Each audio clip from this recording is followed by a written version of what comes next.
Boa tarde, 12:01, sexta-feira, 14 de julho de 2023. Começa agora o TJ Minas Notícias com os assuntos que são destaques no Poder Judiciário. TJMG, Liverpool, Polícia Federal e Ministério Público se unem para ampliar a eficiência de prisões internacionais. Evento marca o fechamento do Fórum Lafayette, que vai passar por reforma. CNJ lança guia com passo a passo para qualificar o orçamento do atendimento socioeducativo. Acompanhe uma entrevista com a juíza Maria Luísa Rangel sobre o mutirão do Centro de Reconhecimento de Paternidade de Belo Horizonte. Esses são os destaques da edição de hoje do TJ Minas Notícias. Eu sou Mércia Lívia. E eu, Cid Marcos. Interpol. TJMG, Interpol, Polícia Federal e Ministério Público se unem para ampliar a eficiência de prisões internacionais. Informações com Kátia Matos. Uma cooperação para ampliar eficiência no cumprimento de mandados de prisões internacionais foi tema de reunião nesta quinta-feira entre o presidente do TJMG, desembargador José Arthur Filho, representantes do Ministério Público de Minas Gerais e da Polícia Federal. A parceria trata de processos de extradição, tradução e expediente da difusão vermelha, também conhecida como notícia vermelha ou Red Notice. A cooperação representa a possibilidade de prisão da pessoa que se encontra em país estrangeiro e contra a qual existe mandado de prisão expedido por autoridade brasileira. Também é válida para a prisão daquele que, estando em território brasileiro, possuir a custódia decretada em outro país. A questão é regulamentada pela Instrução Normativa da Corregedoria Nacional de Justiça, órgão vinculado ao CNJ. A notícia vermelha, cujo caráter é de um mandado de captura internacional, uma vez emitida pela Interpol, possibilita a divulgação entre os Estados-membros da existência de mandados de prisão pendentes de cumprimento, culminando com a detenção e extradição do procurado. No Brasil, deve ser solicitada pelo promotor de justiça ao Poder Judiciário, que vai encaminhar o pedido à Superintendência da Polícia Federal, que repassará a solicitação à Interpol. Os participantes da reunião disseram que a cooperação entre as instituições é essencial para o bom andamento dos trabalhos. Do Tribunal de Justiça de Minas Gerais, Kátia Matos. O novo painel gerencial da Corregedoria Geral de Justiça de Minas Gerais foi apresentado nesta quinta-feira para o presidente do TJMG, José Arthur Filho. O sistema reúne dados da Corregedoria que podem ser disponibilizados de forma instantânea durante inspeções de rotina do CNJ. O painel será útil também para que decisões estratégicas de gestão possam ser tomadas pela Corregedoria e pela presidência do TJMG. A apresentação foi feita pelo Corregedor-Geral de Justiça de Minas Gerais, desembargador Luiz Carlos de Azevedo Correia Júnior. Evento marca o fechamento do Fórum Lafayette, que vai passar por reforma. Marcelo Gomes de Almeida.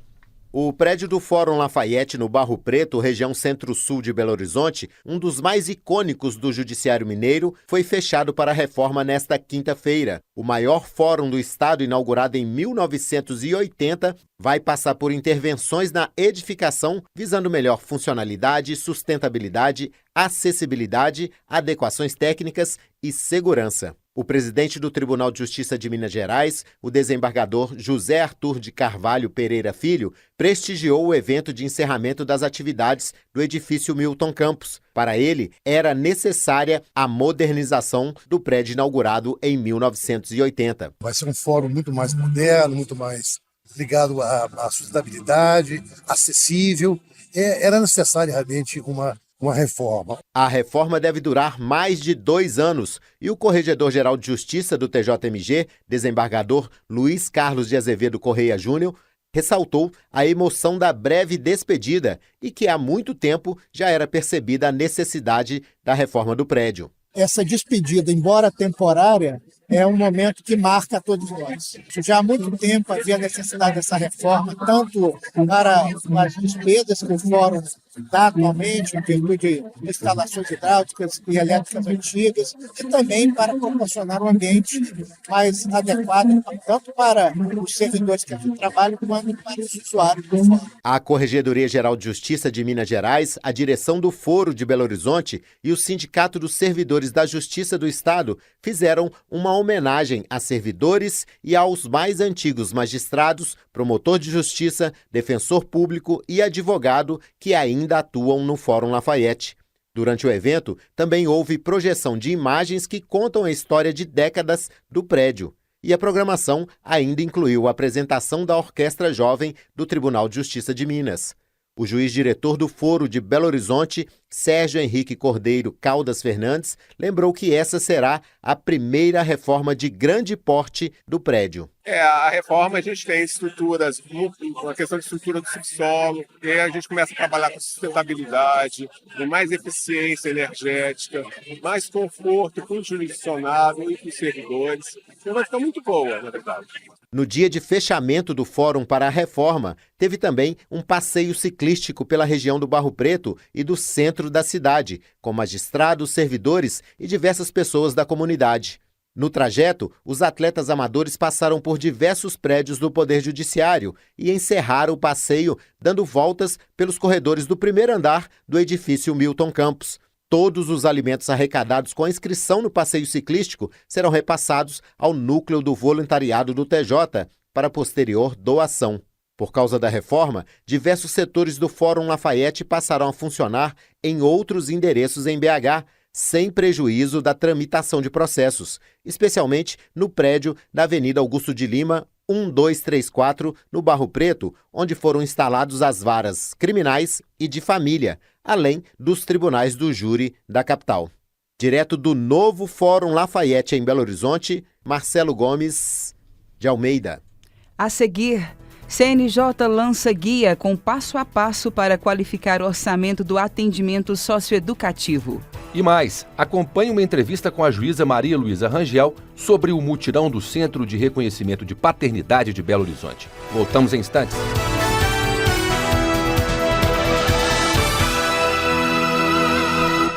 CNJ lança guia com passo a passo para qualificar o orçamento do atendimento socioeducativo. Renê Almeida. Nesta semana, o Estatuto da Criança e do Adolescente completa 33 anos. Para marcar a data, o Conselho Nacional de Justiça lançou um guia sobre orçamento público e captação de recursos na política estadual de atendimento socioeducativo. O lançamento também inclui um sumário executivo com os principais pontos da publicação. O guia traz de forma acessível explicações sobre funcionamento do processo orçamentário e formas como os gestores do Sistema de Garantia de Direitos podem ampliar os recursos disponíveis para atividades do sistema socioeducativo, permitindo a aplicação imediata dos conhecimentos para o atual ciclo. Com o guia, o CNJ vai auxiliar gestores, magistrados e representantes da sociedade civil a efetivar o princípio de prioridade absoluta para os direitos da criança e do adolescente, capacitando-os sobre como operacionalizar a obtenção de recursos. Da Agência Rádio Web, Renê Almeida. O município de Maravilhas, região central de Minas Gerais, recebeu uma ação do projeto Sejusc Itinerante, fruto da parceria entre o TJMG e o Ministério Público do Estado. Foram ofertados diversos serviços à população, como o alistamento eleitoral, atendimentos do CRAS, Centro de Referência de Assistência Social, palestras, casamentos comunitários, ouvidoria do Ministério Público, entre outros. O Sejusc, Centro Judiciário de Solução de Conflitos e Cidadania da comarca de Pitangui, promoveu audiências de divórcios consensuais, acordos em alimentos e reconhecimento voluntário de paternidade. Acompanhe uma entrevista com a juíza Maria Luísa Rangel sobre o mutirão do Centro de Reconhecimento de Paternidade de Belo Horizonte. A ação será realizada no dia 18 de agosto na comunidade luso-brasileira, bairro São Luís, região da Pampulha, na capital mineira.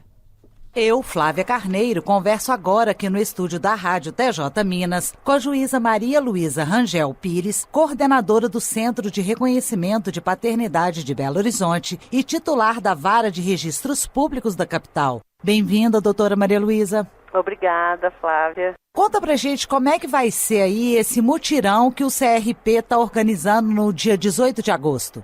A 6ª edição do mutirão presencial, a gente fez um também por videoconferência na época da pandemia, né? Mas essa 6ª edição do nosso mutirão, sempre um propósito de buscar divulgar esse trabalho, né, e que a população possa se beneficiar por ele, né? Tem muita criança aí, muitas pessoas ainda que podem, né, ter necessidade desse reconhecimento, que tem essa lacuna aí no seu registro e que não conhecem esse serviço, acham às vezes que, né, precisam de um caminho difícil para percorrer, para chegar nisso, e aí a nossa intenção é essa, indo, né, até onde a população está, permitir que eles conheçam esse serviço e possam se beneficiar dele. Como que o cidadão faz para participar do mutirão?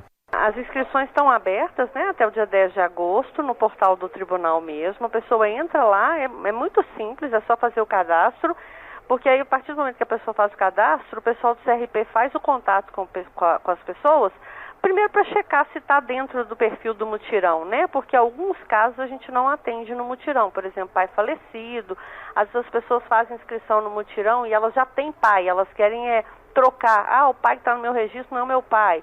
Isso não é caso nem para o CRP, né? Muito menos para o mutirão. Então é feito um filtro, né, da situação para ver se realmente é caso para o mutirão e aí sim confirmação da inscrição. Algumas pessoas que podem ter dificuldade de inscrição pelo portal, ou né, que às vezes não têm acesso, também podem fazer, né, pessoalmente na sede do CRP, na Afonso Pena 2300, no andar. Quais tipos de serviço que serão oferecidos no dia 18 de agosto?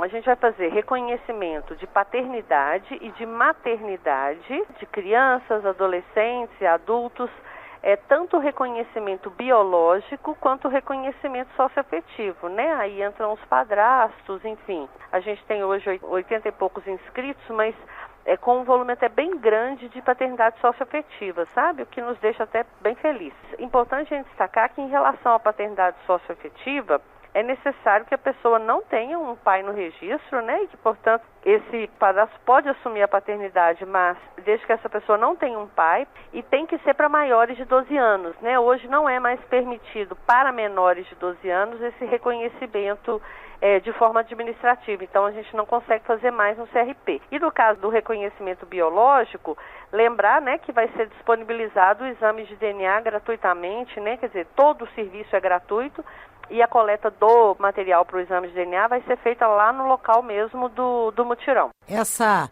ação do CRP tem um alcance social muito grande porque modifica o futuro, a vida das famílias. Fala pra gente, para os nossos ouvintes, a importância da Justiça estar oferecendo esse tipo de serviço que transforma mesmo a vida das famílias. Nada do que eu disser se compara a participar de um mutirão, sabe? Estar lá no mutirão e no dia a dia do trabalho do CRP é que mostra isso, né? O sorriso no rosto de cada pessoa que tem sua paternidade definida, a alegria de muitos pais de terem a confirmação dessa paternidade, muda a vida das famílias. Quando a gente está falando de paternidade socioafetiva, por exemplo, muitas vezes o que aconteceu é que a mãe, por exemplo, dessa pessoa se casou, por exemplo, quando a menina era uma criança. O pai não sabe nem quem é, ou se sabe, nunca ligou para ele. A figura do pai que ele tem é o padrasto dele, e às vezes ele já tem até outros irmãos que esse casal teve, né, no curso dessa relação, e todos têm o sobrenome do pai, né, todos têm essa relação e ele não tem. Então, essa pessoa é como se ela não se sentisse pertencente a essa família, sabe? A partir do momento que ela estabelece no papel essa relação de paternidade, ela coloca o nome do pai no sobrenome dela, embora ela trate de pai, tudo seja assim, não está ali regularizado, sabe? Então fica aquele espaço. Na hora que você efetiva esse direito para essa pessoa, é impressionante a diferença que isso faz. Fica aqui meu agradecimento, já meu convite para a senhora voltar aqui depois do mutirão para conversar com a gente, e a gente vai acompanhar também essa ação do CRP. Fica o meu convite, né, para vocês participarem lá do mutirão, gravarem com as partes lá, para que isso que a gente às vezes fala em palavras, né, a gente não consegue muitas vezes traduzir, possa o ouvinte, né, entender através da palavra das próprias pessoas mesmo. Obrigada, doutora. Até a próxima. Até, obrigada. O TJ Minas Notícias fica por aqui. Você pode acompanhar também o TJ Minas Notícias no YouTube na íntegra e com imagem direto do estúdio da Rádio TJ Minas. Acesse o portal tjmg.jus.br. No final da página, há links de acesso à TV TJ Minas e também à Rádio TJ Minas. Siga o tribunal no Instagram, @TJMGOficial. Às 14h tem o Tarde TJ Minas e acompanhe também o jornal TJ Minas Notícias, segunda edição, às 18h. Uma boa tarde para você. Boa tarde a todos, bom final de semana.